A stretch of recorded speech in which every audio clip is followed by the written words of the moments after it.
तो भी हमारा लाइफस्टाइल आगे बढ़ना चाहिए, पैसा आना चाहिए, इसको बोलते हैं फाइनेंशियल सिक्योरिटी। मतलब आज आप जॉब करते हो, ऐसा हो गया कि 2 महीने तक आप जॉब नहीं कर पाए या तो कुछ भी है तो भी पैसा आपका आना चाहिए, उसको फाइनेंशियल सिक्योरिटी, तभी पीस ऑफ माइंड आएगा। आप फाइनेंशियल सिक्योर का मतलब क्या है, आप इनसिक्योर कैसे हो, लोग क्यों इतना स्ट्रेसफुल है, why people are so much stressful because of this 3 things. अब देखना, आज कोई भी स्ट्रेस क्रिएट होता है लाइफ के अंदर 3 चीज के हिसाब से होता हो, या तो पैसे के लिए स्ट्रेस आता है, या टाइम के लिए स्ट्रेस आता है, या नोबडी इज फाइनेंशियल सिक्योर, कोई फाइनेंशियल सिक्योर नहीं है। हमको हर रोज काम करना पड़ता है, बार बार काम करता है, एक ही काम करना पड़ता है, 100% एफिशिएंसी से काम करना पड़ता है। ऐसा नहीं का अच्छी तरह काम किया तो कल चलेगा, आज मिलन भाई का सॉफ्टवेयर चला तो चल गया, ऐसा नहीं है। कल तुमको देखना है कि सॉफ्टवेयर बराबर चलता है कि नहीं चलता है। ये एवरीडे यू टू सी, सबके लिए एप्लीकेबल है, आपके लिए भी एप्लीकेबल है। तो ये नॉर्मल ये 3 चीज साथ में रहेगी तो जीने में मजा आएगा। कि एक चीज तब होगी तो करेक्ट, ये 3 चीज हमको लाइफ के अंदर साथ में चाहिए। करेक्ट, तो नॉर्मली ये लोग ढूंढते हैं कहीं ना कहीं दिल के अंदर ये 3 चीज, लेकिन कौन से रास्ते से ढूंढते हैं वो अपने देखते हैं। ये 3 चीज पाने के लिए या तो कोई इंसान बिजनेस करता है, कोई जॉब करता है, प्रोफेशनल होते हैं। प्रोफेशनल का मतलब चार्टर्ड अकाउंटेंट, लॉयर्स, आर्किटेक्ट, ये सब लोग हैं जो अपनी स्किल्स का यूज करते हैं। सॉफ्टवेयर इंजीनियर से वो सब प्रोफेशनल पीपल होते हैं। तो ये देखते हैं कि ये जो 3 अर्निंग व्हीकल है उसमें ये 3 चीज साथ में मिलती है कि नहीं मिलती है, वो पहले हम एनालाइज करेंगे। क्योंकि कहीं ना कहीं किसी अर्निंग व्हीकल में कोई ना कोई काम करता होगा। तो पहले हम बिजनेसमैन की बात करेंगे और यहाँ हम जो भी एग्जाम्पल देंगे वो सक्सेसफुल इंसान का एग्जाम्पल देंगे, क्योंकि हमको लाइफ में आगे सक्सेस पाना है। कोई अनसक्सेसफुल का हम एग्जाम्पल नहीं लेंगे, कोई फेलियर इंसान का हम एग्जाम्पल नहीं लेंगे। तो अगर कोई सक्सेसफुल बिजनेसमैन है तो उसके पास डेफिनेटली पैसा होगा, एश्योरेंस है, लेकिन वहां time is a question, time नहीं होगा। पूरा लाइफ है जो है उसका क्या होगा, कस्टमर ओरिएंटेड होगा। कस्टमर डिसाइड करेगा कब खाना, कब सोना, कब भूख लगेगी, खुद डिसाइड नहीं कर सकता है। ठीक है, यहां फाइनेंशियल सिक्योरिटी नहीं है बिकॉज ऑफ द कॉम्पिटिशन।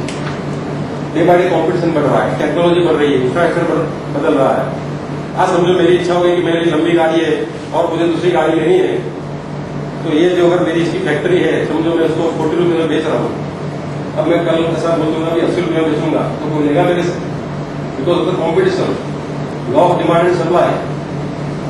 तो यहाँ बढ़ नहीं सकता है, यहाँ भी अपना एक लिमिटेशन है, सिक्योरिटी नहीं है। इंफ्रास्ट्रक्चर अगर बदल गया, ऐसा मान लो इंफ्रास्ट्रक्चर आज मेरी अच्छी सी ऑर्डर चल रही है, पता चला कल ओवर ब्रिज बन गया, क्या हो गया मेरी होटल का, कोई आने वाला है 1 किलोमीटर इधर 1 किलोमीटर उस तरफ, कोई आने वाला नहीं है यहाँ। चलो ओवर ब्रिज नहीं बना तो बाईपास हो गया तो होटल वहीं के वहीं रहेगी, तो भी बंद हो जाएगा धंधा। इतना भी हमारा एफिशिएंसी चलता था, कितना अच्छा धंधा चलता था, बैठ गया बिकॉज ऑफ जस्ट सिंपली एक छोटा सा डिसीजन, छोटी सी टेक्नोलॉजी बदल गई, धंधा बैठ गया। आज समझो VCR का जमाना नहीं है, आजकल तो क्या आ गया सर, तो मिलन भाई को पता है, पेन ड्राइव और क्या क्या आ गया मुझे भी पता नहीं है। टेक्नोलॉजी तो कितनी आगे बढ़ रही है, डे बाय डे। और मैंने VCR का धंधा किया और मैंने सब स्टॉक कर लिया होता, और मैं मानता कि दुनिया का सबसे ज्यादा स्टॉक मैंने रखा, तो दूसरे दिन पता चला कि DVD आ गई और DVD भी चली गई, तो धंधा मेरा बैठ जाता। तो टेक्नोलॉजी कितना फास्ट चल रहा है, सबको everyday you to get upgraded, हर रोज आपको अपग्रेड होना होता है। तो यहाँ भी सिक्योरिटी नहीं है, कहने का मतलब यहाँ भी सिक्योरिटी नहीं है, इसलिए पीस ऑफ माइंड नहीं है। जॉब की बात करते हैं, अच्छी जॉब है कि पैसा होगा, लेकिन टाइम है सर, क्वेश्चन मार्क, किसी के पास टाइम नहीं है। डे बाय डे वहां भी टाइम कम होता था, वहां सिक्योरिटी है सर, लोग मानते हैं, लेकिन सिक्योरिटी है जॉब में। If somebody can hire they can fire you, कोई रख सकता है तो निकाल भी तो सकता है ना। कोई ऑपरेटर में ऐसा थोड़ा लिखा है कि पूरी जिंदगी 7 पीढ़ी तक आपको नौकरी देंगे, ऐसा कहीं लिखा है तो हम आपके साथ जुड़ जाएंगे। अगर ऐसा कुछ है तो हम भी जुड़ जाएंगे, क्या फर्क पड़ता है, बंद कर देंगे। लेकिन ऐसा नहीं है, आपको वहां भी परफॉर्म करना है। कभी कभी बात तो पॉलिटिकल शिकार हो जाते हैं लोग, अपना परफॉर्मेंस तो ठीक है, बाजू वाला का परफॉर्मेंस अपने आप अच्छा हो गया पॉलिटिकली तो आप निकल गए नौकरी से। तो ये सब होता है जॉब के अंदर, यहाँ भी सिक्योरिटी नहीं है। प्रोफेशनल इंसान की बात करते हैं लोग, हम सोचते हैं कि हमारे बच्चे को कोई डॉक्टर बनाए, इंजीनियर बनाए, कोई अच्छी टेक्नोलॉजी फील्ड में जाए, देखते हैं क्या होता है यहाँ। ऐसा है, लेकिन टाइम है, मिलन देकर पूछ लीजिए, टाइम है बिल्कुल है। उनकी ऑफिस तो रात को 10 बजे निकलती है, मेरे को पता है। यहाँ भी टाइम नहीं है। डॉक्टर की बात करेंगे, उनके पास भी टाइम नहीं है, उनका टाइम उनका पेशेंट डिसाइड करता है। ऑर्थोपेडिक सर्जन है, रात को 11 बजे भी फोन आएगा, ऐसा फिट सुना है उन लोगों ने, इसकी वजह से। यहाँ भी सिक्योरिटी नहीं है, हम मानते हैं सिक्योरिटी, लेकिन है सिक्योरिटी ऐसा एक ऑर्थोपेडिक सर्जन है, समझो एपेंडिक्स का ऑपरेशन करते हैं वो, और एक ऑपरेशन करने का 10,000 रुपया लेते हैं, जो भी लेते हैं फीस। अगर वो गाड़ी चला देते और उनका दरवाजे में हाथ आ गया और उनका फ्रैक्चर हो गया हम का, तो ऑपरेशन करवाएंगे, उनकी बीवी भी नहीं करेगी उनसे आपसे। क्या हो गया इनकम का उस दिन से? चलो ये टेम्पररी हो गया, अगर परमानेंट निकल गया तो, परमानेंट हैंडीकैप हो गया तो क्या हो गया? तो परमानेंट इनकम बन, चाहे कितना भी नॉलेज है क्या फर्क पड़ता है, क्योंकि यूज ही नहीं कर पाओगे आपने नॉलेज। तो यहां भी सिक्योरिटी नहीं है। मतलब क्या होता है, लोग करते रहते हैं यही जिंदगी भर, और एक्सपेक्टेशन ऐसा रखता है कि आज कुछ अच्छा होगा, कल अच्छा होगा, परसों अच्छा होगा। ऐसा हो सकता है कभी? Is it possible? रोज सुबह उठ के दिल्ली के ट्रेन में बैठते हो, बहुत सोचते हैं कि मुंबई क्यों नहीं आया, कैसे आया? हर सुबह वही काम करते हो, रिजल्ट डिफरेंट एक्सपेक्ट कैसे कर सकते हो? कभी पॉसिबल नहीं। एक ही काम करने से कभी रिजल्ट डिफरेंट नहीं आएगा। You have to change something. मैंने बोला था ना, हमको पॉजिटिव चेंज वाले लोग चाहिए। तो क्या चेंज करना है? दुनिया के अंदर 90 to 96% लोग ऐसे हैं कि जो ये काम करते हैं, इनमें से कहीं ना कहीं काम करते हैं और इनके लाइफ के अंदर स्ट्रेस है। लेकिन 4 से 10% लोग ऐसे हैं जिनके पास ये तीनों चीज है। तो हमारा जो पर्पज ये था कि आप यहां हो तो यहां कैसे आ सकते हो, अगर यहां से यहां आना है तो ये हमारे साथ काम करना है। पहले भी आपको बोला था कि भाई वैल्यू वॉज क्लियर, हमारा दोनों का क्लियर है, आपको फील आता है काम करना है, ये भी अच्छे व्हीकल है काम करने के लिए। लेकिन ये 4 से 10% लोग दुनिया में है, अब तो ये रेशियो बढ़ रहा है, इनके पास ये तीनों चीज है। तो हम देखना चाहते हैं कि ये तीनों चीज कैसे पाते हैं 4 से 10% लोग, क्या करते हैं, ऐसा कौन सा बिजनेस करते हैं, वो हम देखना चाहते हैं। तो आगे करते हैं, आगे बात। नॉर्मली क्या होता है, ये जो व्हीकल में काम करता है उसको बोलते हैं एक्टिव इनकम। एक्टिव इनकम उसका मतलब ये होता है खुद को काम करना है, खुद ही काम करते हो तो ही पैसा आ रहा है, इसलिए हमारा काम बंद हो गया तो काम बंद। नॉर्मली फिर क्या होता है, क्या है पता है, लोग कैसे कैसे होते हैं, फिर कुछ लाइफ में पाते नहीं है ना, फिर ऐसे सोचते हैं कि मेरे में कुछ प्रॉब्लम है, मेरे नसीब में कुछ प्रॉब्लम है, मेरे ग्रह ठीक नहीं थे। मैं बताता हूँ कौन से ग्रह ठीक नहीं थे, दिखा दूंगा। ये नहीं था, ये था, ये भारी हो गया, कुछ भारी नहीं हुआ है, ये अर्निंग व्हीकल का लिमिटेशन है। और ये 3 जो चीज पाते हैं जो काम करते हैं उसको पैसिव इनकम बोलते हैं, पैसिव यानी इनडायरेक्ट इनकम। तो वो समझने से पहले हम लोग ये देखेंगे कि इनकम की फॉर्मूला देखेंगे पहले, एक्जैक्टली इनकम कैसे आती है। अगर वो फॉर्मूला समझेंगे ना, धीरे धीरे आपको आइडिया आ जाएगा कि ये क्यों हमारे पास नहीं। ठीक है, तो फॉर्मूला पे आ जाता हूं। सर्वर साहब पेज बराबर है, सही है?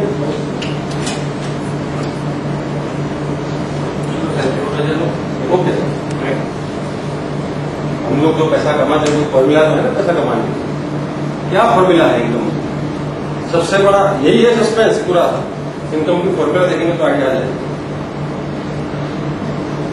आज जो भी आप पैसा कमाते हो कोई फॉर्मूला है, फॉर्मूला का मतलब क्या है, 2 × 2 = 4, that is called multiplication formula. 2 / 2 = 1, that is called division formula. तो ऐसा इनकम का एक फॉर्मूला है, एक्चुअली हर एक को एप्लीकेबल है फॉर्मूला। जो भी पैसा कमाता है ये फॉर्मूला से पैसा कमाता है। वो फॉर्मूला क्या है वो अभी समझना था। वो आपने रास्ता बताया, skill is equal to income. वो स्किल का रास्ता जरिया हुआ, एक्चुअली नजदीक हुआ, मगर ये इसलिए नहीं क्योंकि सिखाया नहीं गया, ब्रिटिश उसका नहीं सिखाया। मैं बताता हूँ क्यों नहीं सिखाया। आपको आता है formula, income is equal to time multiply by rate. ये समझ लेना, मैं समझा देता हूँ और थोड़ा अगर कोशिश करता हूँ समझाने का।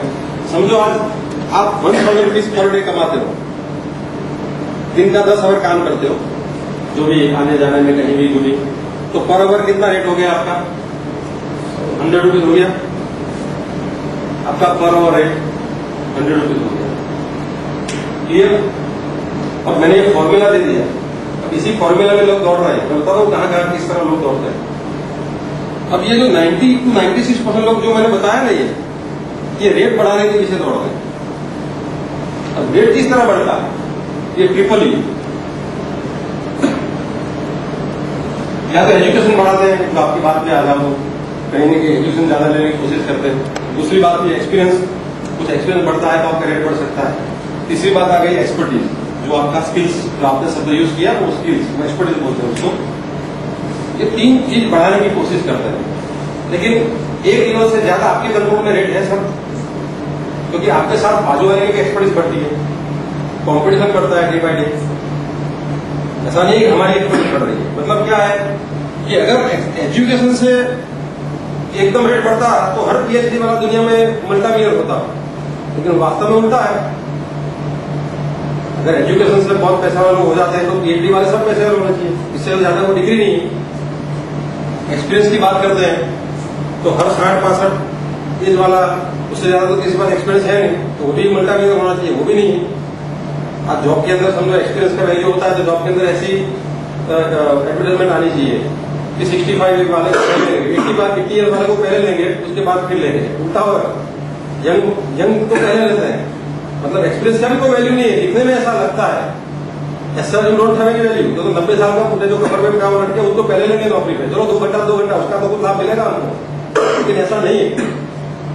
स्किल्स की तो मैंने पहले बात कर दी, वहां भी यही है, बाजू वाले की भी स्किल बढ़ती है। मतलब क्या होता है कि रेट एक हद तक आप लिमिटेड बढ़ा सकते हैं, एक हद तक कैपिंग आ जाए।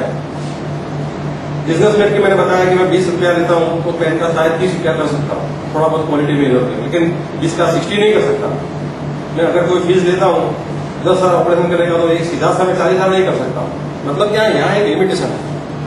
अब खुद काम करोगे कितना घंटा काम कर पाओगे अकेले दिन में? 30 घंटा, 24 घंटा, इससे ज्यादा तो कोई नहीं कर पाएगा। कितने दिन कर पाओगे? आज समझो ये जॉब किया, साइड में 2 घंटे और कोई जॉब ढूंढ ली, लेकिन कितना दिन कर पाओगे? वहां भी एक लिमिटेशन है।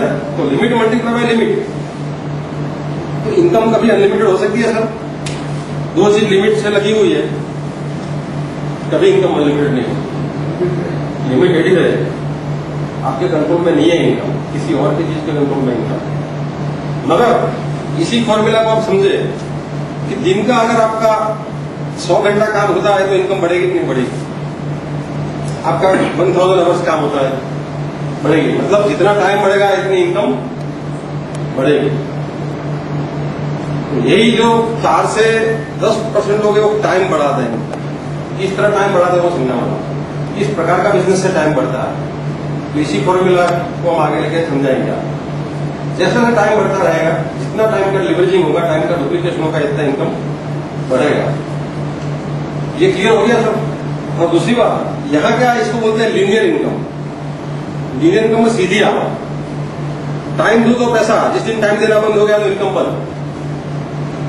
कितना भी रेट है, लेकिन यहाँ 0 से मल्टीप्लिकेशन होगा तो क्या होगा?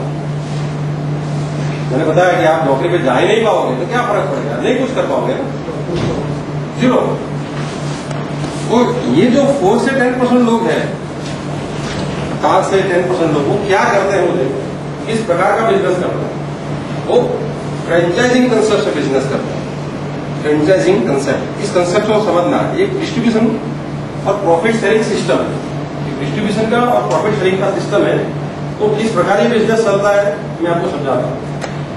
तो आजकल 80% ऑफ द बिजनेस जो डेवलप्ड कंट्री है वो 80 से ज्यादा % of the business franchising concept में चले गए। अंडर डेवलप कंट्री है वहां 3 से 10% है, और जहां जो डेवलपमेंट स्टेज पे है वहां 20 से ज्यादा जा रहा है। मतलब आजकल इंडिया में ये कंसेप्ट धीरे धीरे बढ़ रहा है। और फ्रेंचाइजिंग कंसेप्ट में कौन से बिजनेस चलते हैं, जैसे कि होटल्स फ्रेंचाइजी पे चलती है, मोटर्स फ्रेंचाइजी पे चलती है। आज गांधीनगर में जो पहले हवेली बीच का नाम बदल गया, फॉर्च्यून हो गया, वो फ्रेंचाइजी है। ऑनेस्ट भाजी पाव बाजू में वो भी फ्रेंचाइजी है। बाटा भी फ्रेंचाइजी है, ब्रिटिश अकेडमी भी फ्रेंचाइजी है, IIT फ्रेंचाइजी, यूनिवर्सिटी फ्रेंचाइजी भी चलती है। कहीं कहीं आप देखेंगे कैम्ब्रिज का कुछ टाइप है उनके पास और कैम्ब्रिज यूनिवर्सिटी का सर्टिफिकेट देंगे। तो ये सब क्या है, पूरा फ्रेंचाइजी मॉड्यूल है, पूरी सर्विसेज फ्रेंचाइजी पे चलती है। ठीक है, तो कैसे ये मॉडल चलता है वो आपको दिखाऊंगा, और इसी मॉडल से क्या मिलता है और हम तो इस मॉडल को फॉलो करते हैं वो आपको दिखा देता हूं। तो मैं एग्जाम्पल लूंगा बाटा का। बाटा कोई भी एग्जाम्पल ले सकते हैं, यहाँ मैकडोनल्ड का ले सकते हैं, पिज्जा हट का भी ले सकते हैं, ऑनेस्ट का भी ले सकते हैं, संकल्प का भी ले सकते हैं, किसी का भी एग्जाम्पल यहाँ ले सकते हैं। दिस इज एग्जाम्पल है, लाइव एग्जाम्पल। मतलब ये चीज हुई है उनके साथ। 1959 के अंदर एक बिजनेस की शुरुआत की। अब कोई भी बिजनेस अच्छा चलता है तो नॉर्मल ह्यूमन माइंड क्या सोचेगा, बिजनेस को एक्सपांड करें। ह्यूमन माइंड क्या सोचेगा, हमारा बिजनेस को हम एक्सपांड करें। तो उन्होंने ऐसा कुछ पहले सोचा कि मैं एक्सपांड करूं, तो एक्सपांड कुछ ऐसा सोचा पहले कि मेरी दुकान जो है बड़ी करूं।